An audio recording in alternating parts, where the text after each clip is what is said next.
Minha diretoria, já baixou o futebol? Então baixa aqui ó, no primeiro link da descrição ou no QR Code aqui em cima para você acompanhar especialmente o seu Fluminense, que pelo jeito vai continuar a temporada com Fernando Diniz. E eu acho isso uma coisa muito divertida, né, cara?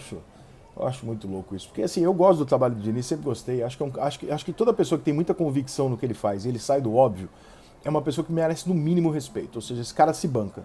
Né? E o Diniz é um cara que se banca. Ele faz o que ele acredita e é isso. E uma hora pode dar certo, ele pode terminar a carreira como um cara que teimou a vida inteira em algo que não dá certo, ou ele pode terminar a carreira falando, viu como eu tinha razão? Olha aqui, aconteceu.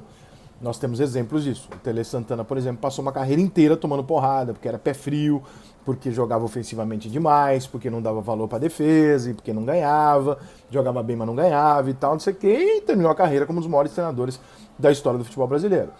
Não estou dizendo que o Diniz vai acontecer isso ou não. Pode ser que o Diniz seja melhor do que o Tele Santana, pode ser que o Diniz seja um fiasco. O Diniz tem ainda aí mais 20 anos de carreira pela frente, pelo menos, para a gente descobrir isso. Até agora o Diniz tem resultados que não são compatíveis com a ideia boa que nós temos de olha que maneira, esse cara faz um negócio diferente.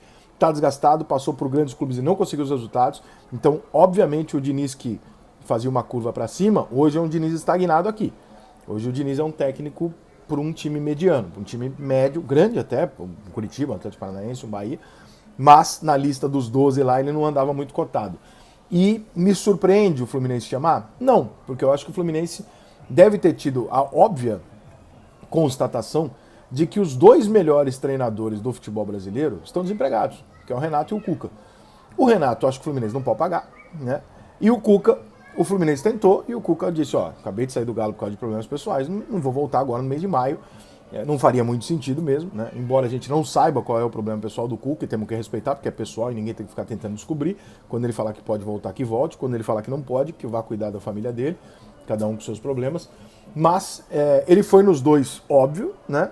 Óbvios, e evidentemente um não aceitou e o outro, acho que o Renato é um treinador que nos últimos 4 anos, 3 anos da carreira dele ganhou R$1 milhão por mês. O Fluminense não tem esse dinheiro. Então o Renato teria que ter muito amor pelo Fluminense para eventualmente falar, vou ali por 400, entendeu? Teria que ser uma coisa meio assim. Eu não sei se o Renato faria, mas pelo jeito não. Aí o Fluminense opta pelo retorno do Fernando Diniz, que é razoável, é interessante pelo time que o Fluminense tem. O Fluminense hoje tem um time melhor, mais qualificado do que tinha na mão do Diniz, para tocar bola, para ter a posse de bola, para aquela proposta de jogo. De fato, o Fluminense perdia muito gol hoje. O Fluminense tem 2 centroavantes, né? Tem o Fred e tem o Cano, que é o titular hoje. Mas é muito louco você imaginar que a mesma diretoria que entrou entendeu no Diniz um bom trabalho e por pressãozinha externa rompeu com o Diniz e mandou ele embora. Depois a diretoria do clube fala assim, porra, mas a gente não queria ter mandado ele embora. Então não mandasse.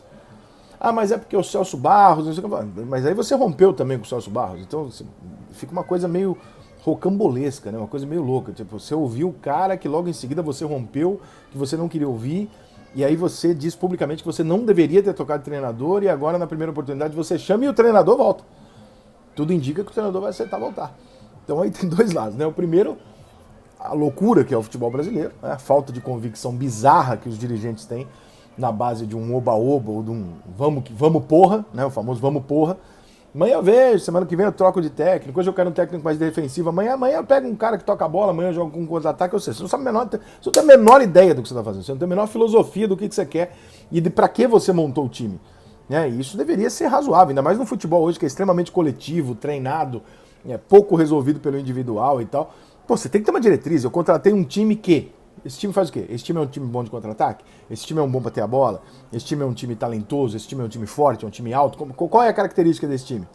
Não, a gente bota aqui um treinador que vai jogar de uma maneira, a gente troca por um treinador que vai jogar de outra completamente diferente, e amanhã esse cara a gente bota um outro treinador que também... Ou seja, você não tem a menor ideia do que você está fazendo. Você está botando o cara ali para ver se alguém resolve o teu BO. É isso, basicamente isso, porque não tem uma lógica, né? Não tem uma diretriz. O Odair Hellmann é totalmente diferente do Diniz, que é totalmente diferente do Abel, enfim, é uma confusão do caralho. Eu, particularmente, gosto de ver o time do Diniz jogar, acho uma proposta interessante, torço muito por ele e tal, mas eu tenho dúvida, se eu fosse o Diniz, se eu voltaria. Porque o Fluminense mudar de opinião, ok, é clube de futebol, a gente sabe que clube não tem muita vergonha na cara mesmo, o jogador que sai do clube escorraçado volta de helicóptero, a gente já viu cada coisa no futebol que... Mas assim, nada que 2 gols não resolvam, né? 2 vitórias, 3 vitórias não resolve. Mas e o Diniz? Ele confia no Mário Bittencourt e na diretoria do Fluminense? Ele vai voltar sabendo que, em momento de pressão, o mesmo cara que já mandou ele embora pode sucumbir à pressão e mandar ele de novo. Não sei se eu iria. Honestamente, não é. A prova que o Diniz teve do Mário, da diretoria do Fluminense, é: dependendo do tamanho do barulho no meu ouvido, eu não aguento e entrego. Foi esse o recado que ele recebeu. Porque logo depois eles disseram que não queriam ter mandado ele embora. E aí você vai voltar para o mesmo ambiente, para correr esse mesmo risco? Não sei. Sinceramente não sei. Por outro lado, eu entendo que é o Fluminense. Aí o cara fala, porra, peraí, mas eu tô negociando aqui. De repente com, sei lá, Avaí, Chapecoense, tá, pô, me aparece o Fluminense. Porra, vou voltar lá. O Fluminense é o Fluminense. Então tem os dois lados da questão. Neste caso específico, me intriga mais o que o Diniz está pensando do que necessariamente a mudança de ideia da diretoria do Fluminense, que já havia dito que não tinha concordado com ela mesma. É louco isso, né? Não, a gente não concorda com o que a gente fez, então não faça, né? Pô. E agora tenta trazer de novo. Então, assim, pelas experiências recentes que a gente tem, eu, se fosse o Diniz, teria um pezinho atrás, mas eu não acho a escolha absurda, eu não acho que o Fluminense está viajando, está indo buscar um treinador ruim, nada disso não. Eu acho que o Fluminense está dentro daquilo que o Fluminense pode pagar. Eu acho que o Fluminense está olhando e falando, pô, cara, esse cara aqui é um nome que a gente sabe que ele é um bom treinador, ele ainda não conseguiu os resultados, ele tem que ajustar. E, obviamente, com a evolução natural de qualquer profissional, qualquer ser humano, uma hora ele vai achar, uma hora ele vai acertar isso. Talvez seja agora, talvez daqui 10 anos, mas enfim, a gente não sabe quando é que vai ser. Mas uma hora o Diniz vai acertar, porque o Diniz entende futebol, isso é nítido, né? Conhece, é bom treinador. Então, resumidamente, Rica Perrone, você traria o Diniz se você fosse treinador do Fluminense? Sim, traria. Não acho uma contratação ruim, não. Rica Perrone, você, se fosse o Diniz, confiaria na diretoria atual do Fluminense para voltar? Não, não voltaria. Porque eu não confio nesses caras. Porque eu sei que esses caras já me traíram uma vez por mimimi e são extremamente, especificamente o Mário, né? Extremamente manipulado pela opinião alheia, né? Dependendo do quanto falarem na orelha dele, ele entrega.